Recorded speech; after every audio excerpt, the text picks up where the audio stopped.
So I've decided that this is going to be my last video ever on this channel. Don't freak out.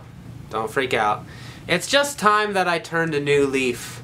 You know, I'm tired of the cynicism, both in terms of the content that I create and a lot of the comments that I tend to get on this channel. I think just due to the nature of the kind of content I've made over the years, it has affected me negatively because now there is a certain style of content that people are expecting, and I'm kind of tired of being that kind of person. I'm gonna go through this process of trying to heal.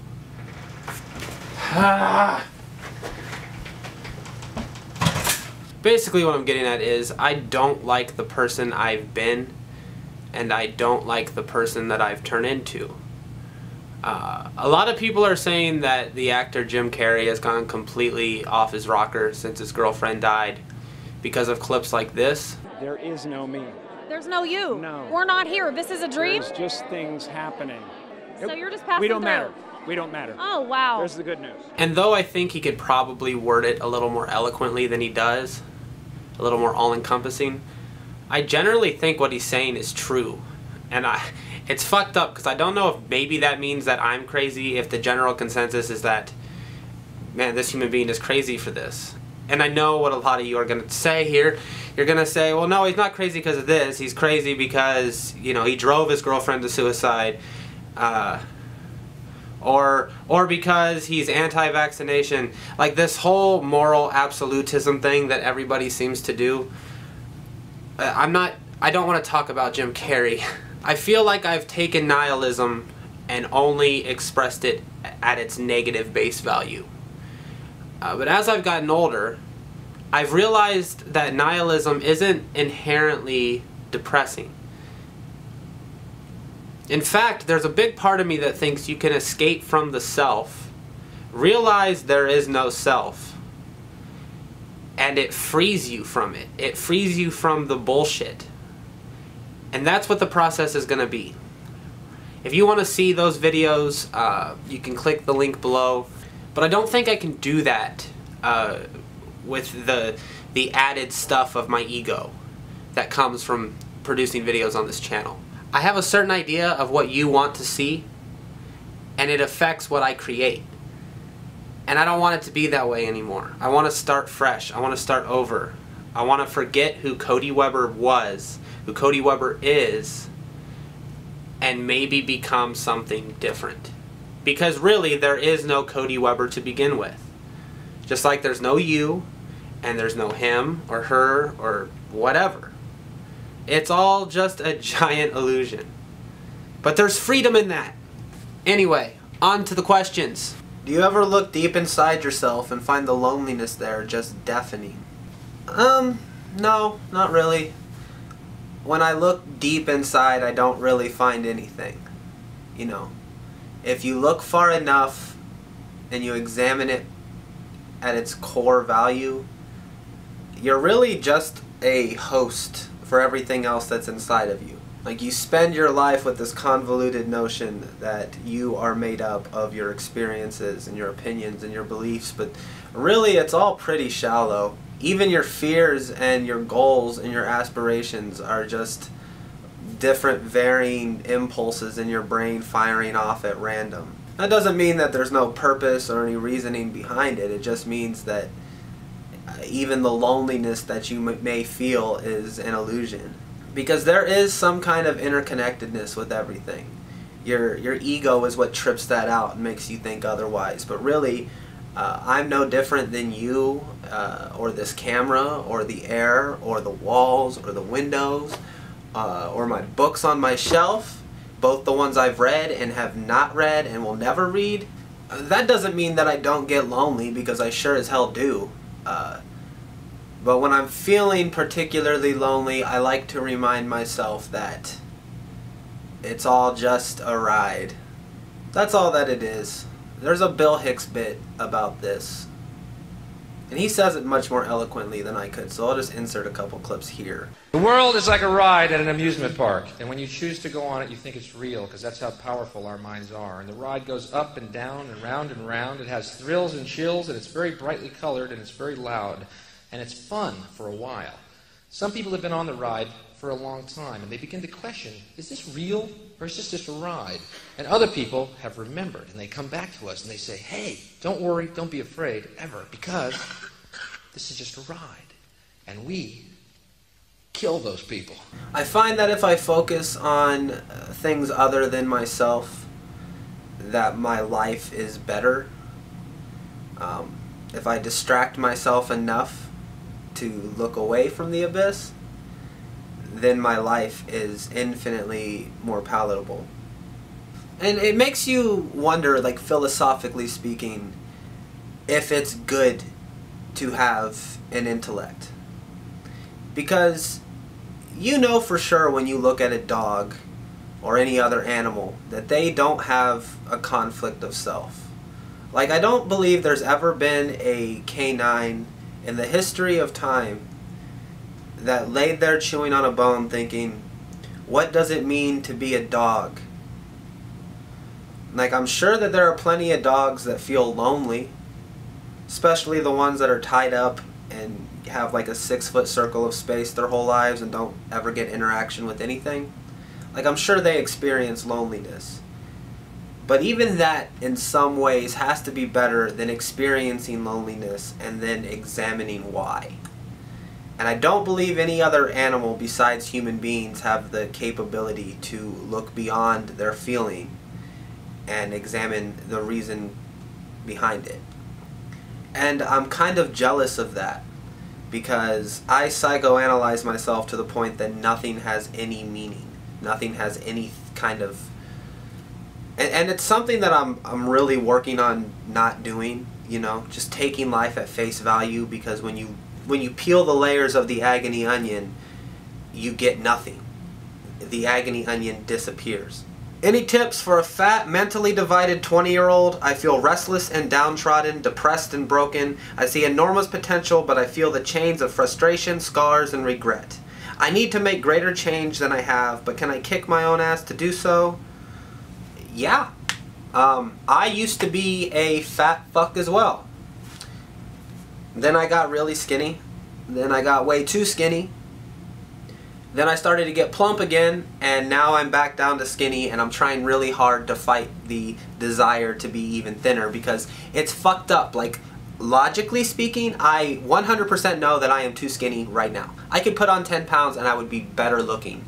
But when I look in a mirror sometimes, especially if I look at myself sideways, I still hear myself say, dude, you're getting fat again, you're getting chubby. And I'm kind of fighting a depressive lull right now. And when I get depressed, I kind of self-destruct. So I don't eat and I get thinner. It's like a snake eating its own tail, because I get thinner and then I look worse, and then I hate the way I look, so I get thinner because I hate the way I look. And I'm in this I'm in this really unenviable position right now where food doesn't really taste good to me. I don't have a hunger for anything. Beyond that, I just feel empty. And that's another reason why I'm gonna move my focus away from this channel, because this channel I tend to just wrap myself up in that blanket, and it's not good.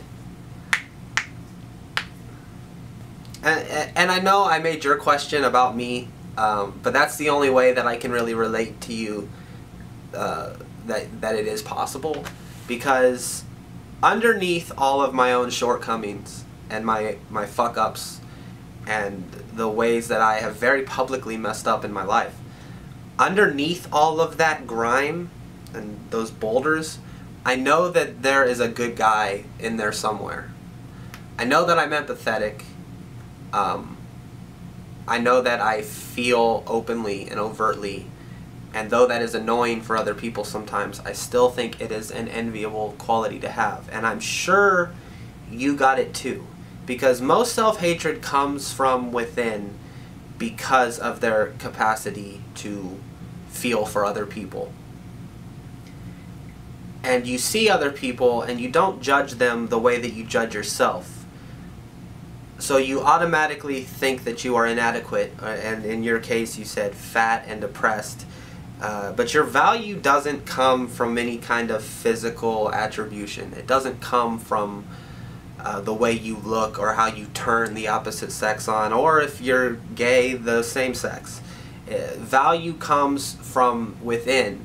Value comes from what can you offer the world, and not even just the world, but your world specifically. Like when I say the world, I don't mean the planet, because we're just little specks on a rock floating in space. But your world is changeable. You are the king of your own universe. And if there's things about you that you don't like, change them. And it's not easy. I've been spending 15 years trying to do that, and in a lot of ways I'm no better than I was when I started. But you gotta fight that. You gotta fight the idea that you are flinching, that you can't change, because you can. You can leave your house right now and become a different person, become a different character, become someone that you more closely identify with. And in the theme of this nihilistic Q&A, understand that it's all just bullshit anyway. How do you get through creative blocks? Does the process differ between photography, writing, and music? I think the reason why I do so much different stuff is specifically due to those lulls. Because if I'm not feeling one thing, I'll figure something else out in another field. I'm working on a record right now, White Puzzles, and everything else has kind of taken a back seat to that over the last few weeks as I finish it up. But if I go through a period where I can't come up with a melody, or there's a block somewhere there, I'll just turn the program off and I'll pick up a pen and I'll write something, or I'll pick up my camera and I'll take pictures of something, or I'll do some egotistical Q&A like I'm doing right now. There's always something else that I can be doing. And the art stuff is really the only thing I have. It's my only real utility. It's the only way that I connect to other people. So I don't think I'm ever 100% completely clogged up creatively. There's always something that I can do. There's always something that I can make. And it's a really nice feeling to put something into the world that wasn't there beforehand. I really like that feeling. Every time I finish something, I think this was not here before I did it. And it makes me feel like there's some value there somewhere. And that's what I struggle with, I think, is finding value in things outside of, or it's not even outside. I have trouble finding value of things inside of myself. I tend to see value in everything on the outside. But when I look in, I struggle with that.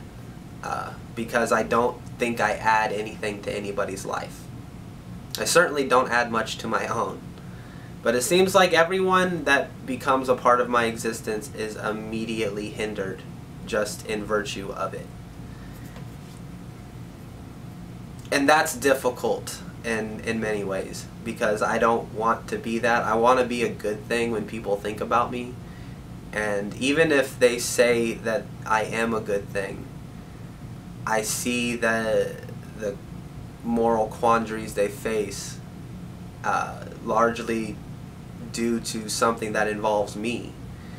And I think, man, you were better off before you knew me at all.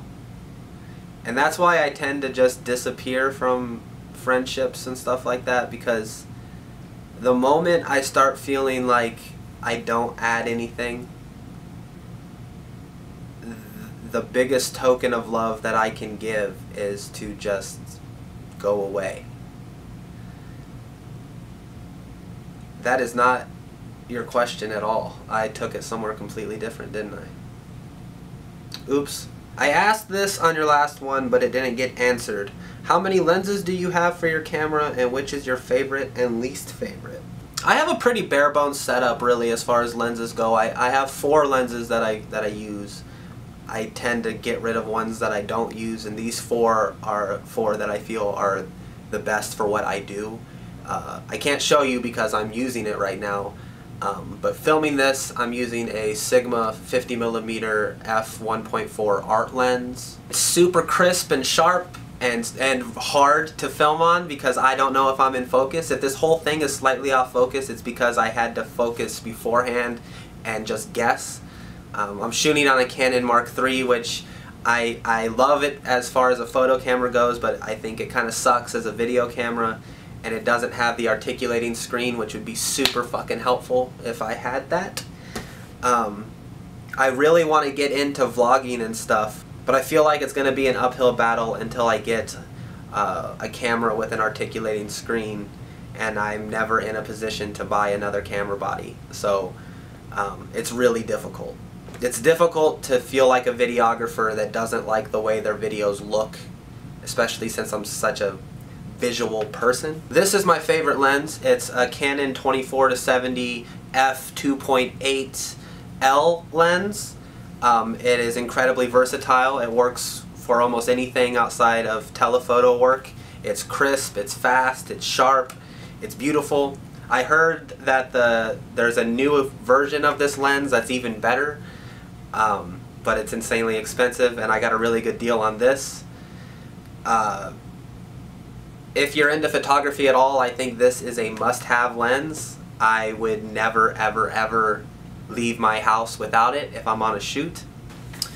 This is my Canon 100mm macro lens. It's probably my least favorite just because it's so specific. It's an okay portrait lens, I guess, but it's really just for close-up stuff. It's super sharp, which is great, but its autofocus is awful. It's the worst autofocus I've ever seen on an L lens.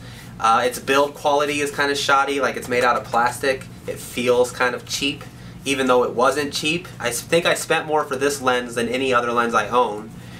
And it doesn't get as close as I would like to get. I wish I could get super fucking close.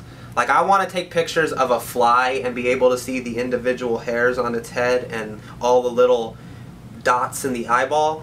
It doesn't get that close. It's a good lens, but not a great lens. I don't think it'll stay in my bag forever. And the other lens I have is the Canon 70-200L, first edition, of course, f2.8. There's an f4 version of this lens, but I didn't like it as much. 84 questions. Jesus Christ. Fair warning, I'm not going to be able to answer all of these. Cody, if you had the attention of every single human on Earth for 5 minutes, what would you say/do? I have no desire to have the attention of everybody on Earth. Like, I'm way too anxious for that. Like, if everyone was paying attention to me for 5 minutes, I'm pretty sure I would have an aneurysm. I would settle for the attention of, you know, one person. What can you do? Cody, I'm 18, and I once told someone in their 50s that there's a lot of parts of life that make me feel like I'm retarded. And he told me that just means you're growing up. Would you agree or disagree? And if you agree, when do you stop feeling like a complete retard?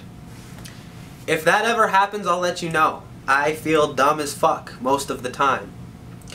I am plagued with self-doubt. And it's funny because I had this conversation with Rebecca before she left, and she didn't believe me when I told her that I didn't think that I was smart. But I don't. I have a lot of useless trivia in my head, but it's not useful. I feel like intellect only matters when there is a utility. The stuff that matters, I suck at. I once heard that every single question in life can be solved with math. And ever since I heard that, I have felt like that's probably why I'm so utterly confused. Because I don't understand math. I'm really bad at math. I always have been. When I was a kid, I got sick and I missed a bunch of school. And in that time, it was like a critical part of math learning. And I remember specifically, up until that point, I got math. Like, I was at the top of my class with the rest of my students. But once I went back to school, they had all this knowledge about fractions and decimal points and things like that that I just didn't learn. I didn't learn because I was out of school. I was sick. And I was way too self-conscious to tell the teacher that, hey, I don't understand this, even though it was painfully obvious when I started doing bad in math. But I went to a little podunk school that the teachers just wanted to get you to the next grade. They didn't really care if you understood the material or not. And ever since then, I've just been bad at math, and I get frustrated because if I don't show an immediate promise at something, I can't bring myself to do it. And I show no promise with math, and it holds me back because a lot of things that I wanted to be as a kid involved math, and I just gave up on the dreams because I didn't understand math that well. Like, I wanted to be an architect when I was a kid. That was the very first thing I thought that I could be pragmatically. And then I learned about all the math involved, and it scared me away from it. I want to learn like circuit boards and electrical engineering and stuff like that. I'm tossing back and forth the idea of going to school for it. And just knowing that there's going to be a lot of math involved has scared me away from going to school. In fact, the only reason I didn't go to college is because of math, because it scares me that much. So yeah, if I ever get to a point where I don't feel completely ignorant, or I don't feel stupid, I'll let you know. But I'm 29 now. 29. And I still feel stupid every day of my life. At some point I feel really dumb. Do you find yourself becoming more at ease with conforming to a typical lifestyle as you grow older? I don't even really know what that means. Like, what is a typical lifestyle? Are you talking about like chasing money and accruing stuff? Putting the value of your life directly on the things that you own? Because if that's the case, then no, I'm no different than I was at 18. I would still like to think that I could pack up a box and everything else could disappear and I'd be okay. As long as I have my camera and my computer and some clothes, I guess, I feel like I can make that work. Value in my life comes from experience. It doesn't necessarily come from comfort. I would rather have an experience that was uncomfortable but meant something than have a comfortable lifestyle that doesn't mean anything to me. I spent years in this box trying to make myself someone I wasn't. And I realized eventually that it was fruitless. That I have to be weird, because that's just what I am. And I'm sure that I'm a huge disappointment to my family, because they all expected me to do great things, especially by now. And it seems like the clock is really ticking at this point with the stuff that I do, that I either have to make something work immediately or it's never going to, and I'm going to be this forever, living in a small place in the middle of Iowa, no one knowing who the fuck I am. But no, I'm constantly rifting against that. I don't want a typical lifestyle. I don't want a normal life. And I never have. I've tried to make myself want it, but I don't. So, fuck it. Does the comfort of smoking outweigh the negative effects on your health at this point? Honestly, I do not enjoy this at all. It doesn't bring me any comfort at all, and it makes me feel dumb. I waste a lot of energy and money on these fucking things, and I don't like the way it makes me smell. I don't like the way I look as I'm doing it. It's shameful. But I'm also a total slave to my impulses. The only reason I do it is because my brain thinks that it needs it, and my body is weak and listens to my brain. If I want something, I have a really hard time not having it. An incredibly hard time not having it. In some ways that has served me well, because I'm unrelenting and I'm persistent, and if I want something, then I'm going to leave no stone unturned getting to it. But on the other hand, it's really hard for me to give it up when I no longer like it.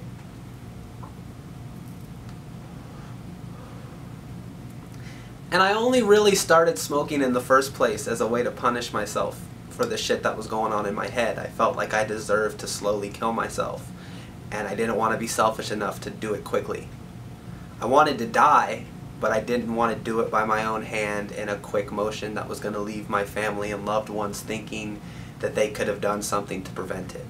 But if you give yourself cancer or a stroke or whatever, no one blames themselves for that. And I thought it might take a long fucking time, but at some point I'll get what I'm looking for.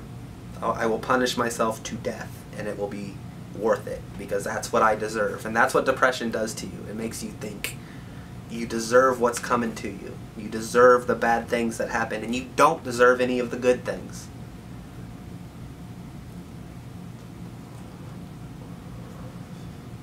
This is a relic of that thought process, because I am working goddamn hard to take myself out of that and become someone better, because I'm not helping anyone by hating myself, including myself. I am not living up to my potential because I am incapable of seeing it. How can I honestly expect anyone to have faith in me or believe in me if I don't have a single shred of it for myself? And this cigarette that I'm smoking right now doesn't bring me any fucking comfort at all, because in my head I know that this is a physical representation of that thought process. That said, if I go a long period of time without having it, I get pissy. And you know, every time I decide to quit, some bullshit happens that makes my life too stressful to not fucking smoke. I'm not shitting you. That's not a fucking excuse.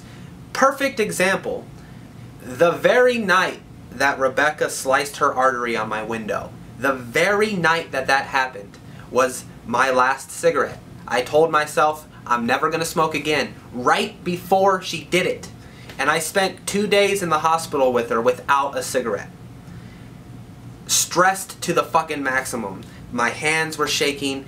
I felt so guilty because it happened in my house.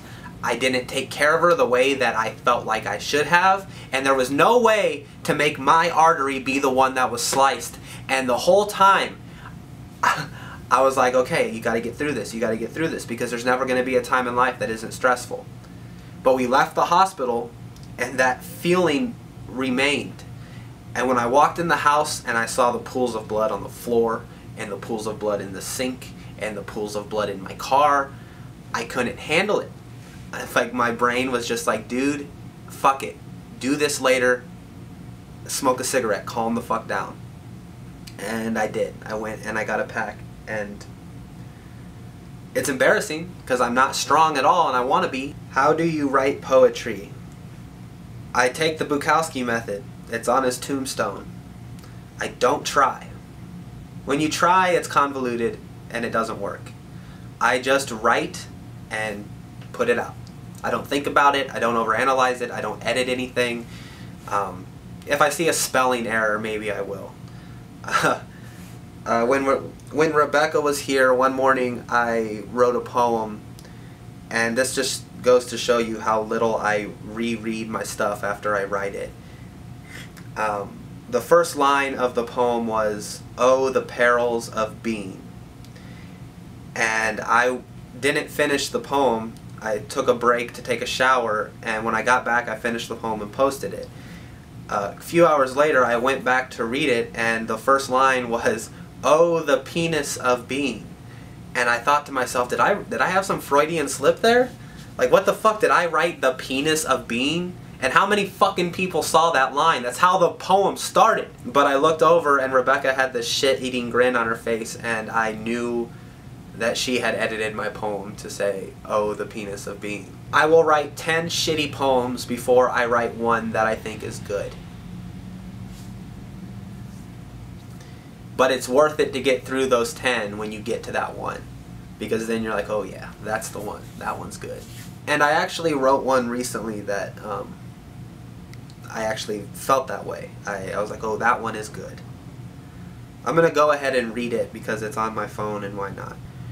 I spent my afternoon scrubbing your blood out of the back seat of my car.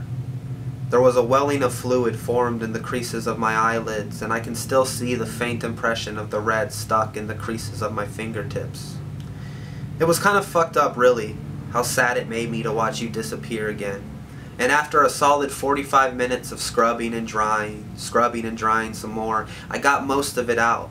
And I silently sobbed to myself in the front seat of that old car as it hacked and it wheezed, and I hacked and I wheezed, and the two of us were alone in there, in that white coffin, moving toward a home that wasn't much of a home at all. And when I finally got there, I couldn't bring myself to walk inside, so I didn't. I just sat there until the sun disappeared. And I didn't really know what to do with myself. So I went with my sister and took pulls off of a large bottle of red vodka, while her friends tried to console me even though I never expressed how sad I was. When I got home, I couldn't bring myself to go in, so I spent a little longer in that old white coffin of a car, staring at the red in my fingertips and wondering, was that as close as I'd ever again be? Took about 10 shitty poems to get to that one, but I do like that one. I throw out pretty much everything I write. How do you come to just throw your shit on the internet and keep making new things? Because I have no shame. If you could go anywhere in the world to photo shoot, what would be your location and why? Somewhere in Pennsylvania, because I'd rather be there than here. Or anywhere else right now. Will you be singing on the new Ren record? I actually enjoy your voice. It's quite soothing and relaxing for my ears. No, I will not be. I'm trying to get some vocals done on it, hopefully, but not by me. It's very electronic and it's very weird, and I occasionally find myself doing this.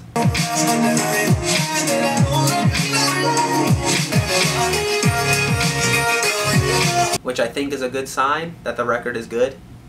So it's almost done. I'd say it'll be done by Halloween. I'd like to release it on Halloween. That'd be cool. What is your take on the demonetization that is occurring on YouTube? I think it's been a long time coming. I think they did it first with smaller YouTubers like myself because, I mean, I've always only ever made a modest amount of money, but for a few years there I was making $300 or $400 a month of expendable income, which was nice. And then 1 month, literally, it stopped and I haven't got a check since. I don't think I've got a check from YouTube since 2013. I think was the last time I got a check from YouTube. I think they experimented on the small YouTubers to see what kind of effect it had. And then when the PewDiePie shit blew up and they accused him of being a white supremacist, that's when YouTube was like, this is the time to strike. Let's do it. Or maybe not YouTube itself, but definitely the advertisers within YouTube. To me, it's all bullshit. I hate that we've reached a point where the conglomerates won. You know, I don't know if any of you are old enough to remember, but there was a time where if an artist did a commercial or advertised something, they lost all credibility. They were considered a sellout. And they lost their die-hard audience because of it. That would never happen today because art is so undervalued that the only way to survive doing it is to be a fucking shill sometimes. So we're all at the mercy of advertising at all times. I really like the idea of Patreon a lot, but it hasn't really changed anything, you know. Like when Patreon first started picking up steam, I thought finally people have a way to make money and live without having to shill products all the fucking time. But still, someone can be making $10,000 a month from Patreon, and they'll take that $10,000 and then they'll still say this was brought to you by fucking Samsung. Buy the new Samsung Galaxy S8. That's not what this is, by the way. They're still shilling. It's like everybody is so fucking money hungry that they can't just be content with what their fans give them, and they know that they're gonna look the other way when they inevitably shill some fucking product, because that's what we do now. That's enough answering for now, I think. I'm gonna go look at this footage and probably get really angry with myself because I bet like the tip of my nose is in focus or my eyes are out of focus and it's gonna drive me nuts. And if I get through the battle of not publishing it at all because the focal point is off, then you'll know that I have accomplished something, because that's hard for me to do. I should have just put the 24-70 on, because that lens is easy to focus. But it's dark in here, and I needed that extra f-stop. I'll make a video announcing my new channel, and you're gonna see a shift in content. But I really do think that this channel has done everything I can do on it. And it's so tainted and broken that I just gotta start over. So that's what I'm doing. Saturnine Films is dead.